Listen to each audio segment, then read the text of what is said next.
Record now. Are we on? We're on. Okay, so welcome guys to part 4 of the Crafts Clever Content workshop series. And so today, the last 4 workshops, actually the last 2 workshops, I started talking about the first 2 words of the 3 words that I've talked to you guys about. Today is going to be the 3rd word of the strategy, and I'm just going to quickly do a review so that you guys can get a refresher of what I'm talking about. If you're new and you're watching this for the first time, then you can get an idea of what I've been talking about so that you can go back and watch or go back and do the assignments to see how everything kind of sort of fits together. And keep in mind that a lot of what I am talking about in these workshops is so content heavy. There's just so much information. My intention really is for you to hear different words, to understand that there can be a process set in place for what you're doing. And just to also, you know, be amongst other businesses around the world. I am here in, some of you might know that I live in a tiny home with my family. And one of you on here, Rebecca, I showed her exactly what my setup looks like. And today's actually quite different. And if you're actually on after this, I might actually show you my setup because it's different because I'm kind of outside. But I'm just going to share my screen for now because I want to really get into this because there really is just, there's a ton of stuff. So a lot of this is going to be review for you if you've been here for the past 4 weeks. Next week, what am I doing next week? No, not next week. The next workshop is actually going to be in 4 weeks. I'll go over the dates in a bit, and that's going to be the last workshop, and it's going to be more, I think it'll be more conversation and questions. There's another lady who's in our Facebook group who had a specific question that I thought might be relevant to help you guys go through a live example. So I might actually go through an actual workflow of how I would approach what the question that she was asking. But so you guys can see my screen.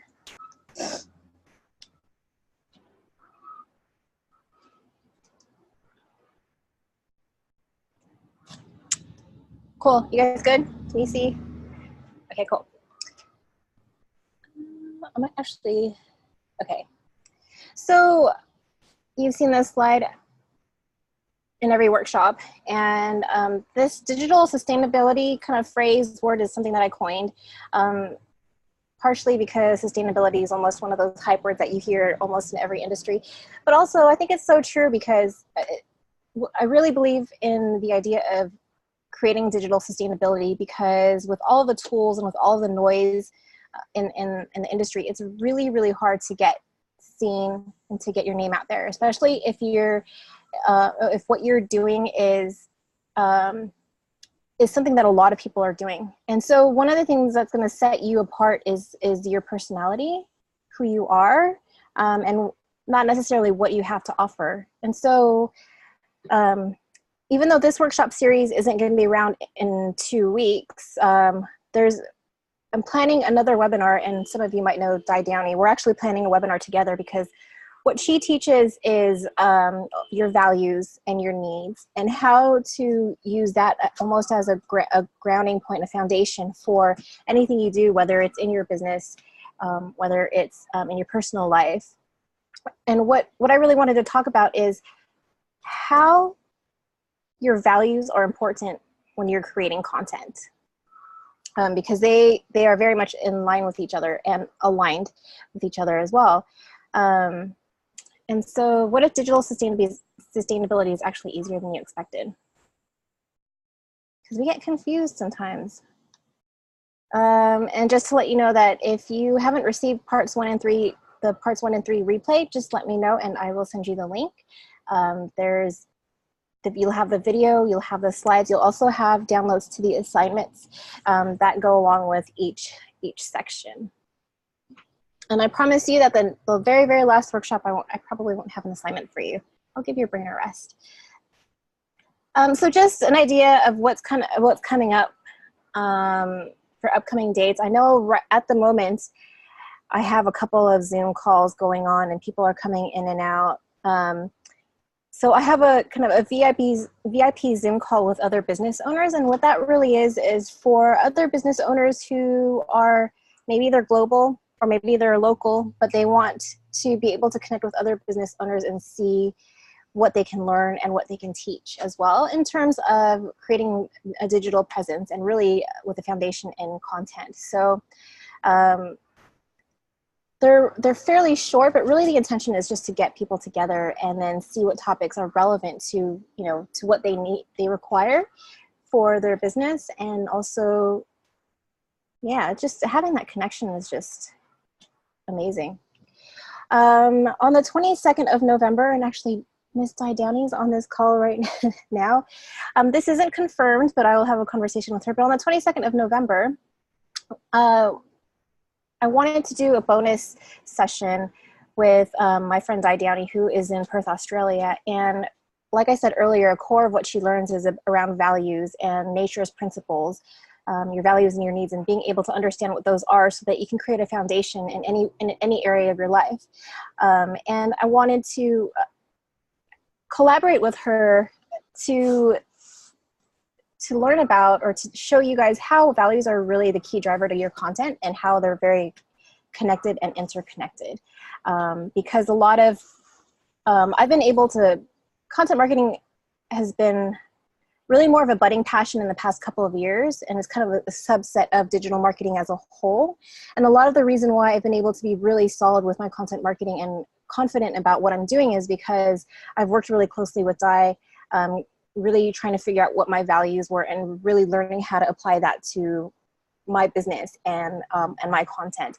And it shows in some ways, and I can give specific examples during that webinar. And also the very, very last part of this workshop is on the 6th of December, part 5, Craft Clever Content workshop. And so I'm going to be using an example workflow. I'm going to be talking about some of the tools I use, and a lot of it is really just going to be a platform for you to have conversation and ask questions as well. So a lot of these first few slides are going to be ones that you've seen all the time, and you might see again at some point. But it's just a bit of a refresher, and a lot of times you'll know that the image on the left is what's in our head. Like, we know that with our business, we need to get online, that we need to create blog posts, do social media, we need to take pictures and videos, maybe do some audio if that fits your model. But there's just so much of it, and there's so much content in between our ears.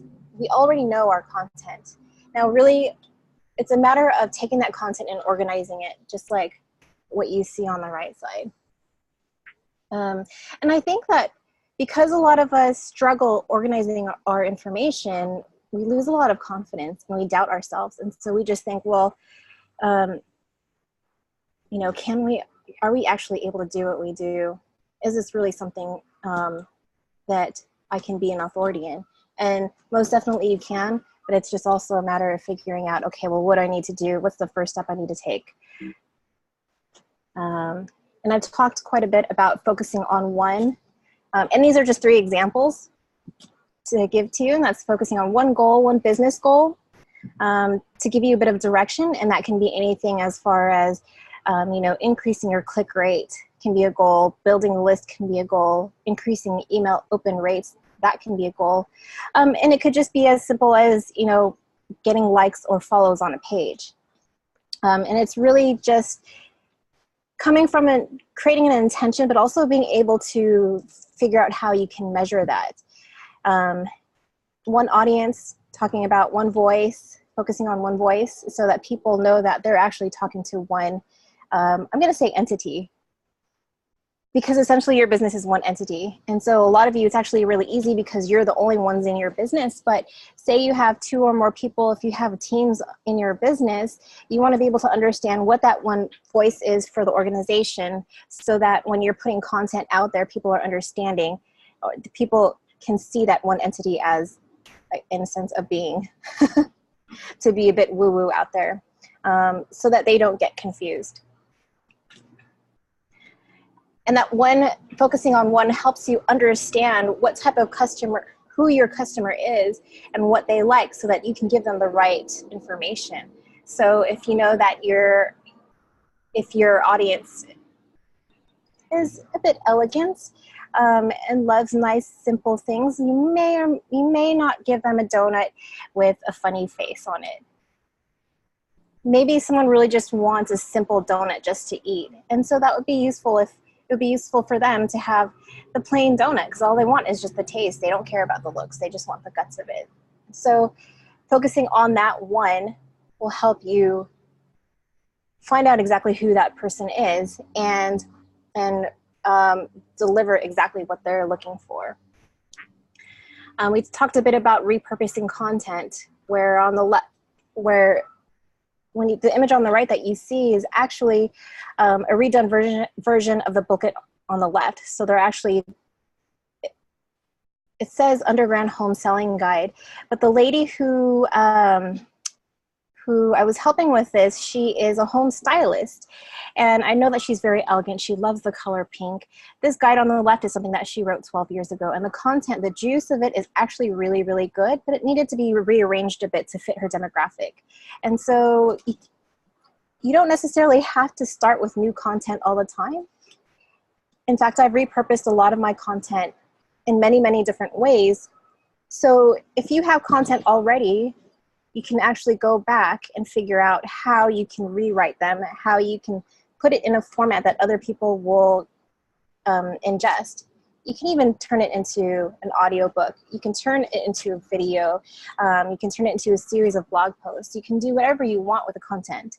And the idea really is just to be able to get something to that right person. And so I talked a lot about focusing on one and not one off. If you're just thinking about, if some of the questions that go through your mind are questions like, why does my cat posts get more engagement than all my other posts? You know, how do I get more likes? How do I get more, you know, what's the right post to put up? And questions like that, though they're good, they're really not necessarily relevant to, if you're just asking those singular questions, it's not necessarily relevant to the bigger picture. So if someone's asking you what's the right post to put up, my question would be, well, what's your end goal, and what is your end goal, and what is your intention with that? And then that'll help determine, okay, well, is that particular post in line with that business goal? And are you delivering exactly what your customer wants? And so I know you guys have seen this iceberg a million times in many, many different ways, but it applies so much here, where you have an iceberg and what they see is the very, very, very, very tiny tippy top of the iceberg. And a lot of the guts is really, in this case, within the context of content marketing, is all the planning, it's creating the meaningful content, it's creating the systems, it's the doing, it's the distribution, measuring, and adjusting. And that's all the stuff that nobody sees. And, you know, that's just a small portion of what can actually be done. And sometimes even those words get confusing, because you're like, okay, well, what do I actually do with that? And so one of the things that I've been talking about is the subset of all that information can really be summarized into these three words: collect, curate, and connect, which are the different stages of the content marketing strategy, or a content marketing strategy. But that doesn't necessarily mean they're actually linear. We talked about being able to create a content mission in the collect stage. And that really just means, well, what's your purpose? Why are you actually creating your content? Where are you is determining where you are right now so that you can start building content and build a foundation, or repurpose the content that you already have. Understanding your business goals. What are specific business goals that you have that will allow you to figure out what kind of topics to write around those goals? And then optimizing current content, and that goes in line with being able to repurpose content. And this is one of the worksheets that I gave you guys. When I talked about the curate stage, I was asking you guys, are you channel focused? because if you are, you're very much behind the times. And yes, it is very important to be channel focused, but within the context of your bigger strategy. And so when you're thinking of being channel focused, oh, I think I have my slides in backwards, but that's all right. If you're thinking about being channel focused, you're thinking about just Facebook or just Pinterest. Maybe that might be relevant for a particular task. But if you noticed, when someone is looking for you, they're going to be looking everywhere on the internet. If someone's going to Google me, they're going to Google my name. They're going to try to find my Facebook page. They're going to try to see if I have a Pinterest account, if I have an Instagram account. They're not always going to be on just the one channel. And so I talked about being able to use the customer journey to switch that mindset to be more customer focused. And so being channel focused versus being customer focused is really just understanding that making that shift to being more customer focused will be able to grab their attention more. We'll be able to help you create more relevant and more relatable content. And being more customer focused and understanding who your persona is. And that is, who is that person? How old are they? What do they do? What point are they in their buying cycle? What are their influences and how do they take in information? Where do they find all of their information? And so all of that information can be created within that persona. And it's not just like the avatar in your market, in your demographic. It's getting even more specific within the context of understanding how they actually ingest information. And that really helps with the extreme personalization because there are so many people that are doing what you are doing. The only way to be able to get people's attention is to be that much more personable and relatable. And a lot of that, and what allows you to do that is not only understanding your persona specifically, but being able to use the data that's given to you. So for example, if you have first-party data, then that'll allow you to understand, that'll allow you to speak to them at a more specific level. And first-party data is just the information that you get from order forms. If someone is at your store and they fill out their name and their address and their email address, and you know exactly what they're buying, what products they're buying, and that kind of gives you also a sense of what state in their life they might be in, or what state in their buying cycle they might be in as well.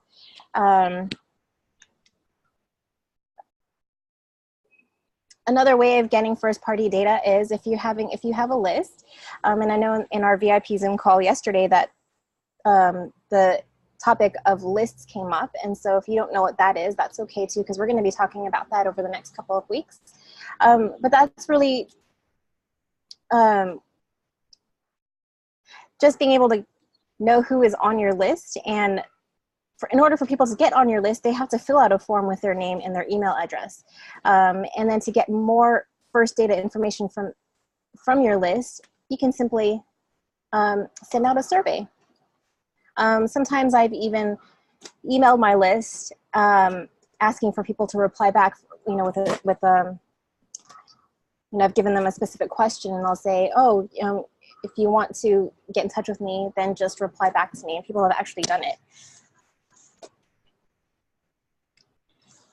And so finally, the main reason why you're here today is because we're at the collect stage. And this is the last but not necessarily the least word of the 3 words. And so this really just gives you the chance to actually connect with your audience by giving them what they're looking for, by planning topics, developing systems, and distributing content. And so we'll talk a bit about planning, scheduling, and releasing. We're not going to talk too much about measuring and adjusting in this one, because I think that one, that's a deeper conversation. I'm just going to touch up on how the customer journey will allow you to be able to measure all the content that you've been able to put out there. We're going to talk a little bit about developing a channel plan and creating systems and workflows.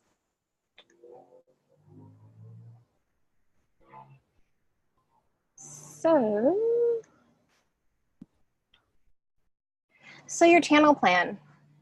So by now, if you've gone through the first 2 words and the first 3 parts of this workshop, you already know your persona. I had a worksheet for you guys to download last week. And so if you haven't done that, then go back and download it and fill it out. And in our Facebook group, or send me a message if you have questions. Just feel free to start conversation if it's totally confusing, because a lot of this might confuse you. There are a lot of words that you might not understand. But that's okay, because I'm really just giving you information that you'll want to know over time. You're not going to know all of this right away, and that's okay, and that's something that we can work out together. So by now you should know your persona, or at least you've heard that word before. You might have looked at the worksheet and try to figure out who that exact person is. And so with a channel plan, you want to know what platform they're most likely to be on. A lot of us have Facebook pages because they are very relevant to our businesses. But if, for example, your business is very visually driven, if you have beautiful products, or if you have anything related to, like, if for travels, for example, I know that, Di, Danny, and quite a few of you here travel quite a bit. So a lot of the images that are captured while traveling are very, very beautiful. Well, you might want to see those images on Instagram or even Pinterest. So it's knowing what platform they're most likely to be on, and also how you'll treat that platform and how you'll treat your blog.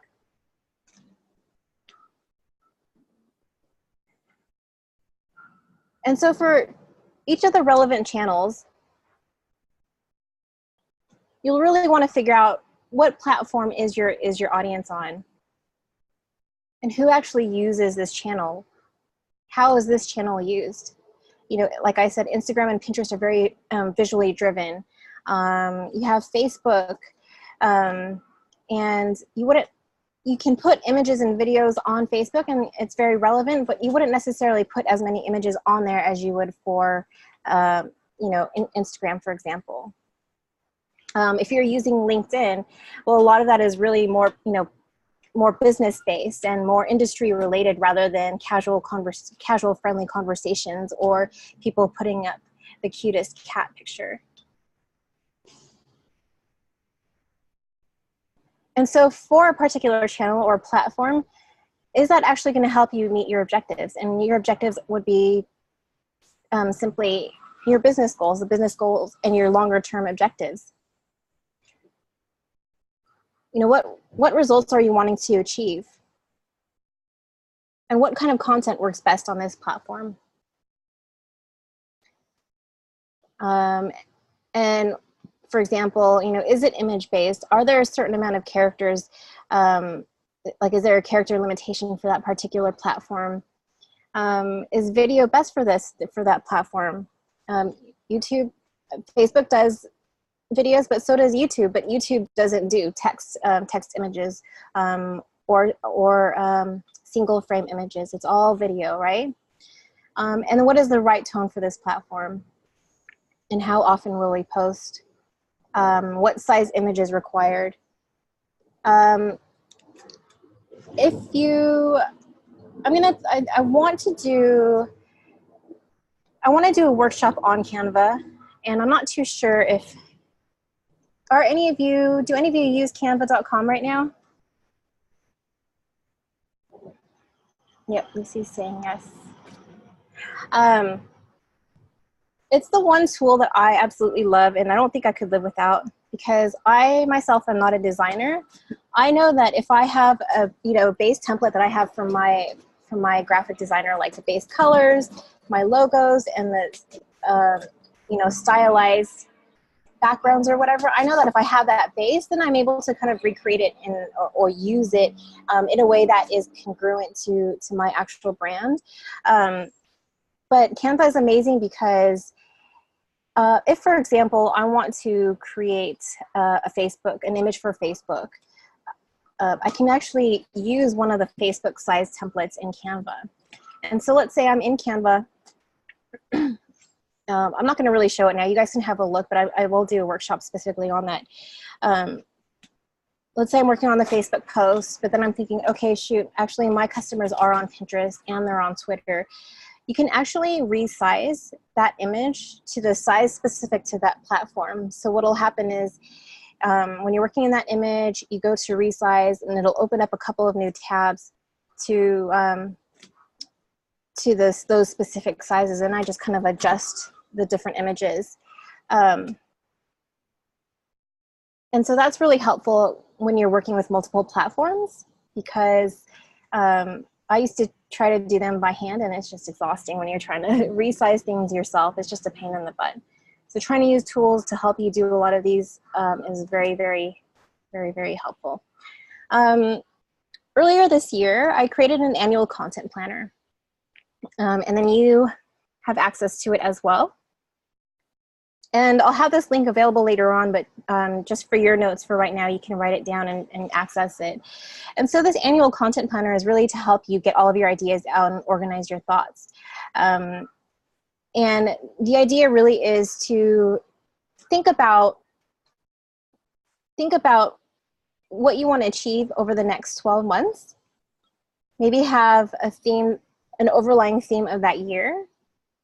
And then with each month, you break down your topics and create themes, and then breaking it down even more to weeks and days. And in this content planner, I give you an idea of how you can start out with your ideas, and a lot of the time what I say is get all of your ideas out first. A lot of times we try to organize everything in our head, but it's not going to work. It's not going to work the way you want it to work.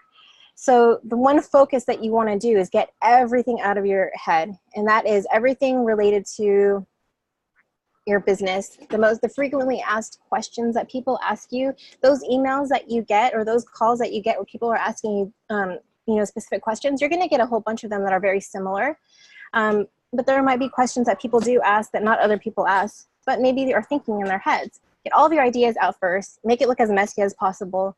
And with all of those ideas, chunk it down to, 5 to 7 categories, and start from there and start planning out your year. And that'll help you, once you help plan that out, it'll make it much easier to create your post, your content, to schedule and to distribute it. And so once you actually get into the flow of creating content, you actually come up with a lot more ideas, which is really, really cool. And by the way, all of these little pieces that I have here, I'm going to have available for you for when you're ready to create content. I'm going to have the download with the replay. And with the content planner, once you have your content plan, then you can even break it down a bit more and create an editorial calendar. And all that really is just scheduling out what post you want to put out when. This is definitely a lot more important if your business has 2 or more people.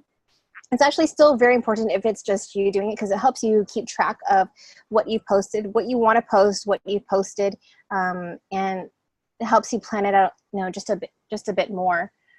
It's just a bit granular, really. I've had an editorial calendar that was a lot more specific. I actually put headings that allowed me to, I put headings that were specific to different social media platforms so that I knew that I scheduled it for that particular platform.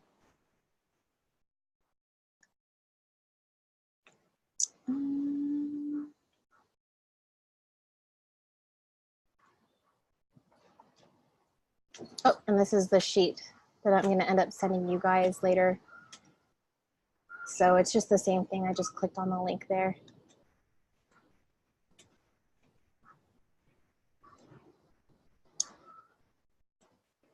And let's see. I talked a bit about measuring and adjusting, and I said that I'm not really going to go over measuring and adjusting today, but I'm bringing the customer journey again to you guys And it's not a be-all, ends-all customer journey. It can be arbitrary, but the main idea is pretty much the same. And the reason why I'm bringing it up now is because at each of these stages are very, very measurable. And so where, for example, the first step here is aware. And that really is when the person sees your post. And when they see your post, you've done something about that post to get them a little more interested in what you have to offer. And so an example of what can be measured between the aware and the attract stage is impressions. On Facebook, it would be impressions. From the attract to the assess stage, so you've gotten their attention and you have something to offer. And for example, it might be an ebook. And so they're like, okay, I'm actually really interested in this ebook. So they'll get to the assess stage, but what they're doing to get to the assess stage is they're filling out their name and their email address to get to that stage. And so that's another measurable, a measurable number there, because that is, in between that stage is where people are actually going to your list. So you know that if there are a lot of people going from attract to assess, there are more people coming into your list. If you notice that there are people actually looking at your posts, and these are statistics that you'll be able to see, people are looking at your post, but they're not opting in, and so your list isn't growing, you know that there's something about that stage in between that needs to be changed. And so what's in between that stage for them to sign up is your lead capture page. It's just a form. It's just a form where their name and their email address is. And so it can be something as simple as changing your color, the button of the color. It's something as simple as changing one word. And anyway, so the point is we break it down this granular because you are actually able to see that something won't work. And so when people are asking me, what's a good post to put up? I want to think of, okay, well, what part of their journey are they on? Where are your numbers low? And where can we improve those numbers? And how can we improve those numbers? So being able to understand the customer journey gives you an idea of what you can do to change it. So it's actually, there are actual steps that could be created for your content. It doesn't necessarily have to be a stressful thing. I think it's really just a matter of organizing what needs to be organized. And just to give you an example workflow, this is just a really oversimplified workflow. And I put that picture of my daughter there because it's really a matter of taking baby steps to get to where you want to go. And if we think about the results without having done the job and your due diligence, then it can get really frustrating. So just as an example, what you can do to start moving forward is, like I said earlier, is making a list of relevant topics in the niche, preferably research keywords. I'm not going to go over keywords today, but if that's the first time you've heard that word, keywords, it's associated with SEO, which is search engine optimization. And all that really means is, what are those specific words that people input into Google, into the search engines to look for what they want?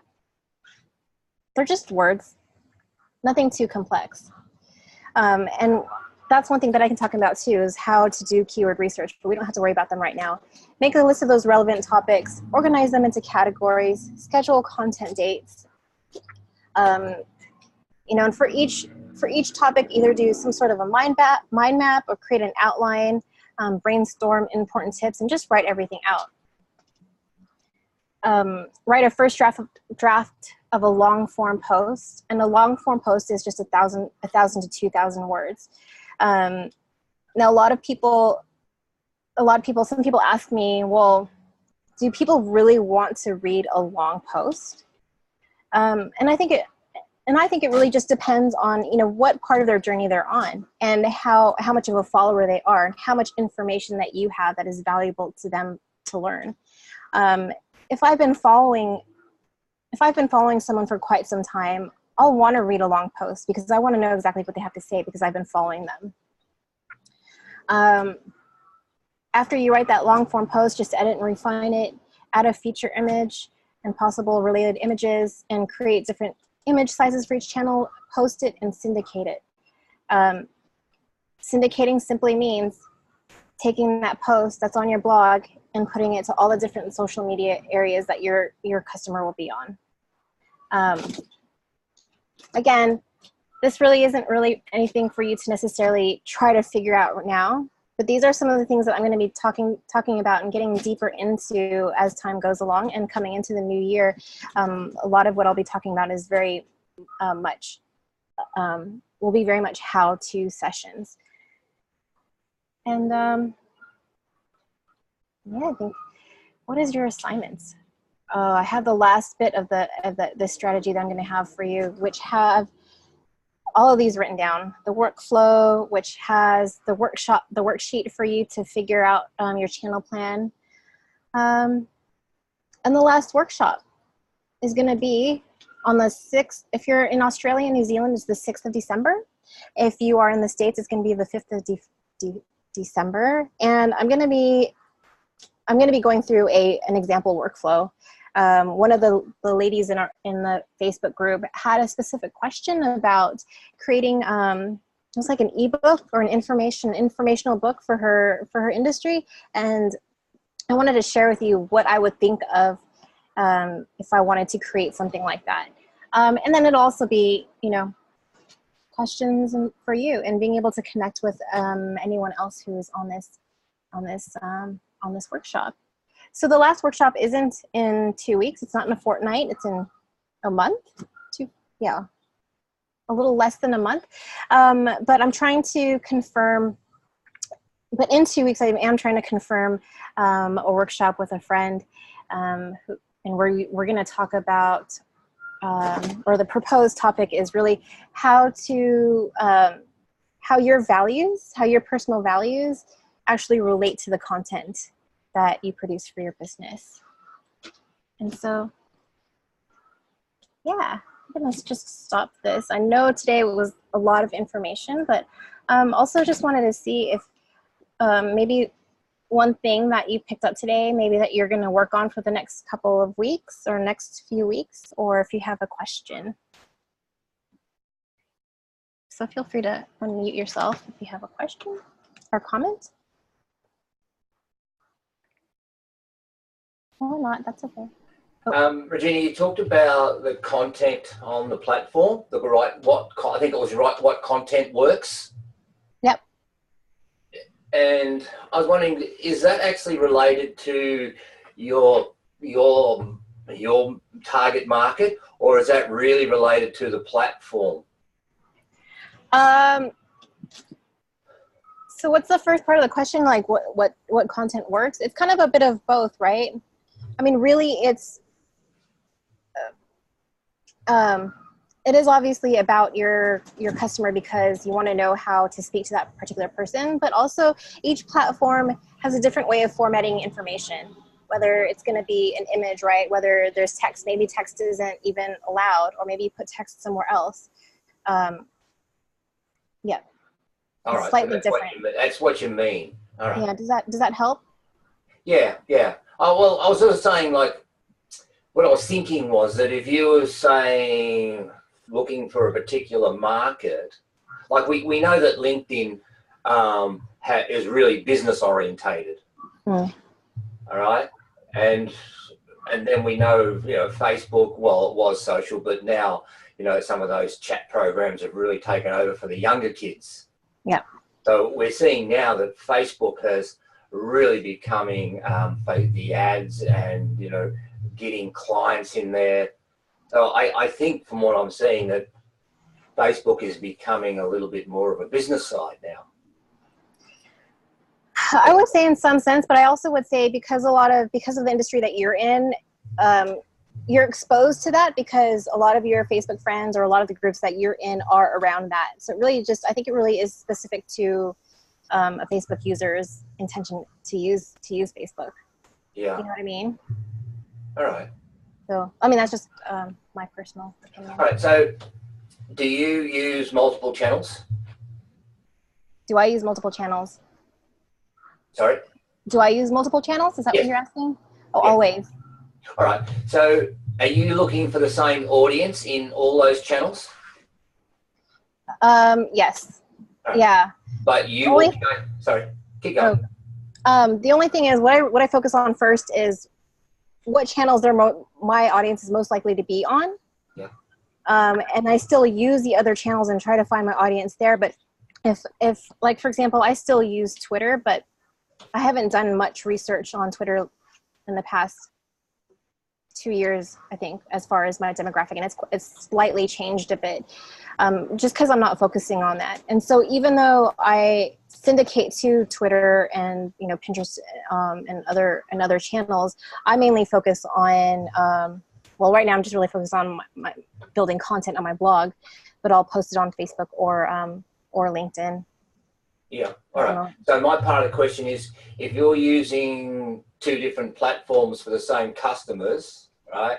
Mm-hmm. Do you change the way you speak and the way you may present to that? Sometimes, yeah. Sometimes I do.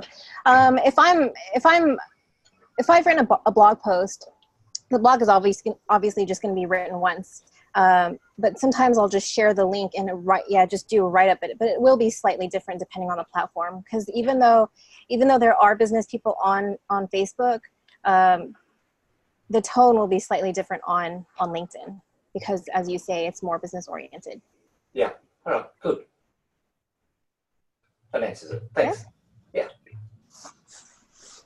I got your little plug for Canva, so that was helpful, Regina. So I might investigate that a little bit further.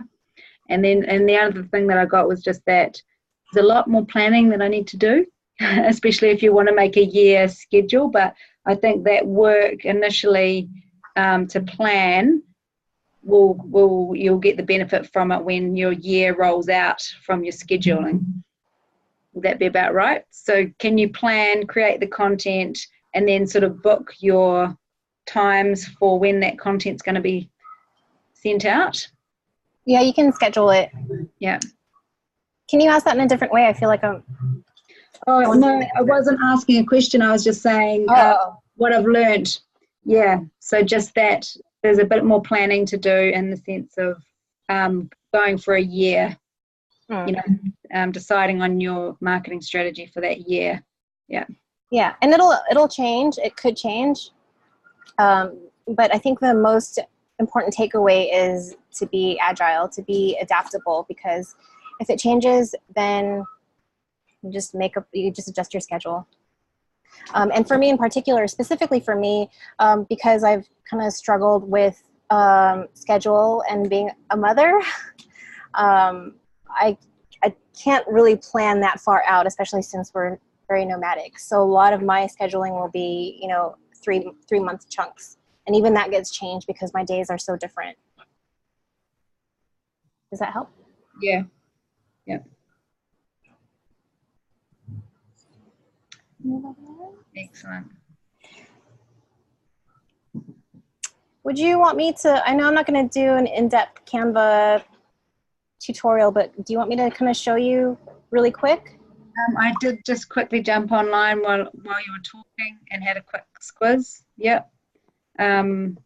So yeah, I think it's just having a play within the program, isn't it? Mm. Yeah. And there's templates. They have a ton of really amazing templates for specific sizes. If you use a custom size board, canvas, I don't know what they call it, there won't necessarily be templates, but they have US templates also, like for print work, US templates, New Zealand templates, is that what you call it? Like the A4, A3, like the different sizing as well. So someone just posted in the chat that they would like to learn a bit more about it. Cool. So I'll just, because we have maybe I'll just go through it if no one else has questions. Does anyone else have questions? Are you happy for me to go through it? I know some of you use it. I know that Lucy uses it. So I'll just do it really, really quick. If you're okay with that.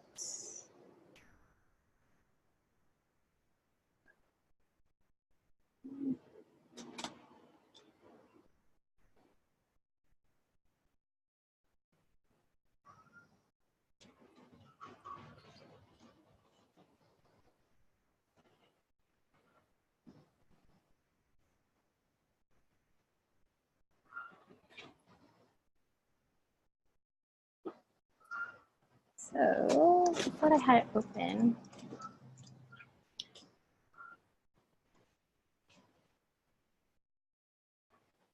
So I'm just opening it up. I mean, there are actually quite a few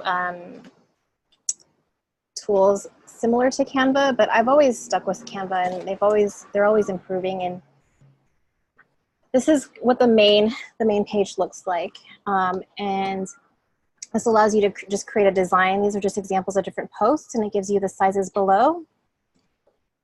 And you can always click on more and see the different template sizes that are available. And they're sectioned off: social media posts, documents, blogging, ebooks.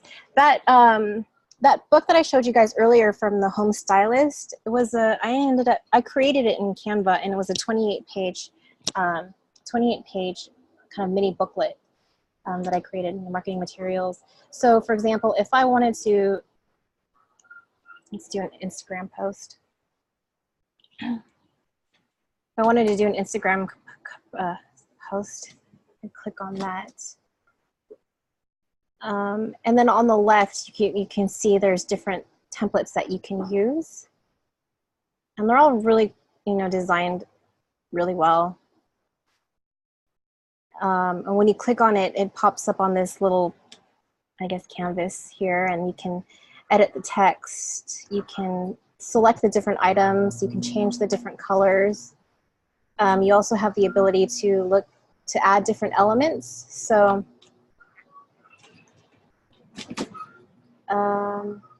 like other photo, depending on, it's actually, Canva is free, but there are paid elements, and I have one of the basic paid versions of it, but they'll have photos in it. There's different shapes and illustrations that you can use. You can create charts. It's just really, it's really cool. And as you can see here, when I click to the other tab,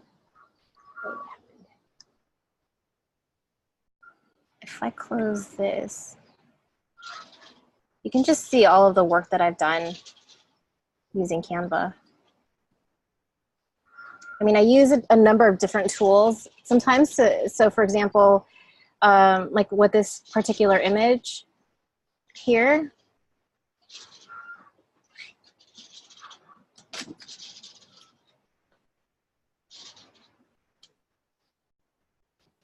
so this specific image with me kind of like holding my hair up, I used a different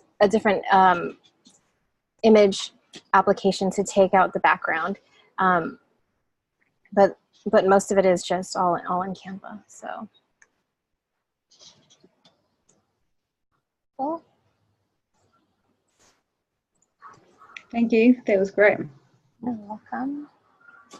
Can I ask a question, Regina? Yep. I don't use Canva, although I have used it a few times. I would love you to do a tutorial on Canva. I use Photoshop and Lightroom, which I just know, but I know that it's complicated and it takes a little bit of learning to be able to set up templates and be able to put your photo in, put your quote in, put your logo in, etc. I personally love that. My question is that when I went in and I used one of those new templates to do a post for Facebook, and it came up as the wrong size. So it actually only showed half my image, and then it had canva.com on the bottom of it. So my question is, how can we test to see if it's the right size, or does it actually have to go up? And then what maybe could have I done wrong because it didn't come up as the proper size, even though I used a Facebook post? And then how do I always have to have canva.com at the base of it? Because I don't want to be advertising Canva.com. I want the focus to be on what. Did you use? So you used one of the layouts, one of the templates for that particular size. Is that correct? Yes, it was to my video, so you can see me. Oh, there you are. Hi. Yeah. Yes, I used a template. I used a Facebook template because I wanted to trial it. Hadn't used it for maybe 5 years. Yeah. So I thought I'll go in and test it and see, because people were talking about the great templates and how you could make templates, and that's what I was particularly interested in, just so that I could leverage my time. But that's what happened. The Facebook size was incorrect, and then it had Canva on the bottom of it. Yeah. So and how can you test? How can you not have the Canva on the bottom? So my guess is the template that you used had an image that was specific to Canva. So normally you would upgrade your account. However, if there's an image there, a lot of time the workaround for that I've done before is to click the image and delete it, and it gets rid of the watermark. And that's probably something that we would have to actually walk through. Maybe we'll just do a proper Canva tutorial to do that. And as far as the image size being wrong, there's a way that you can resize it within the image like window bit. Like if you have the template and maybe there's a little shape where the image actually goes, I think we would do really well with a proper tutorial. But, it would be great to do a proper tutorial. Yeah. But there's a way to, I mean, just depending on it may or may not work, may or may not apply, but sometimes you can double click on the image itself and resize it within the little shape. Yeah, it was one of my photos. I didn't use a template photo. I used one of my own photos. I used my own quotes. I used everything on top of their template. So I was surprised that it came up as an incorrect size, because I'd actually sized that photo to the size that they told me to. Oh yeah. So you actually did a resize on the image. Yeah, I did a resize in Photoshop, brought it into Canva. So I think it'll be easier.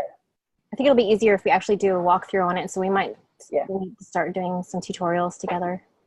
Yeah, I think it'd be great to do a tutorial because it's supposed to be easy, but and it was. It just wasn't what I wanted at the end of the day. Yep. So I'd love to have some distinctions on that. Yeah. Sounds good. Good to see you. Thanks. Thank you. Nice to see everybody. Nice to see you. Well, we're just about 3 minutes to the top of the hour. And if none of you guys have any more questions, or do any of you other have questions or comments? Yeah, I do. Yeah. I just missed the last bit of that with that Canva. So do you post directly from Canva up into the sites, do you? I don't. I think there's a beta version that allows you to do that, but I haven't tested it. So I just download it into my my local directories. Yeah. And second question, you said that you syndicate, so that you would write a post and then syndicate it to many platforms? Yep. All right. It's just that the people that I've been studying a lot of Facebook and social marketing, and one thing they all agreed upon was none of them syndicate. They just said that what they found is what happened with Di, that as soon as they've done that and they've got a third party to put it up themselves, that it goes all over the place and it never looks like what you want it to look. And so they all highly recommend that you go and post yourself, and then that way it'll look how you want it to. What's your definition of syndicate? Because it might be quite different than what you're using another party that you will, let's say let's say document, so you'll write a little document and then you put that up into the third platform. I'm just trying to think of one of the names now, and then that will post it to Facebook, it'll post it to LinkedIn, it'll post it. Right. I see what you're saying. Yeah. So it's something like Hootsuite or whatever. Yes, that's what I was thinking of. Yes.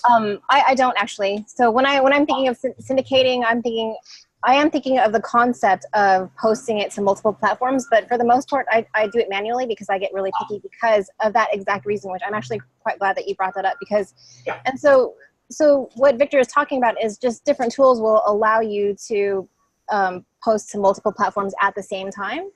And because the different platforms have different requirements for sizing or whatever, sometimes they come out looking funny. So I do it manually. Yeah, cool. Yeah. Right. So I do agree. Okay. And I did post directly from Canva. Oh, do you? Because I was trying, I did that one directly from Canva just to test it to see if it was working, and it came up as a different size. Yeah, I see. Yeah. I love automation tools, but sometimes they're not always helpful. So there's always... Well, this really wasn't an automation. I still had to prepare it, and then I clicked the button like I would click a button as if it was just in my folder. Yeah. Yeah. Hi, so I didn't Regina. download it from Canva. Yeah. Hi, Jacinta. I didn't download it, put it into my computer, and then upload it. Yep.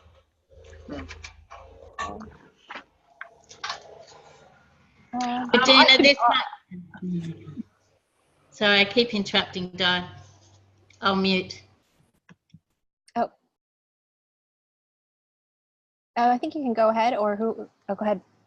I had one more. When you're, that was what Di just said.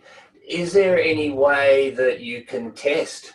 Is there any platforms like there are websites? If you want to, let's say you do a website and you want to see how it looks on a phone, you can upload it to that website and you can see it on multiple, like a tablet, like a phone, and then you can see the layout, making sure it's working, right? Mm. So is there any of those sort of tests like what Di was just talking about, where you can upload your post or your picture and see that it comes out exactly how you want? Because otherwise, you know, your post, I've done the same thing, I've done something wrong, and you look and go, oh, that was terrible. Mm. I'm going to throw that question out to all of you guys in a second, because for me, when I'm on my blog, there's a way to do that. There's a way to see the different sizing. And I think on certain platforms like Facebook specifically, you can see what it looks like on a particular device. But I don't know if there's other tools out there for specific for social posts. So if there's, do any of you know the answer to that? Or have had any experience?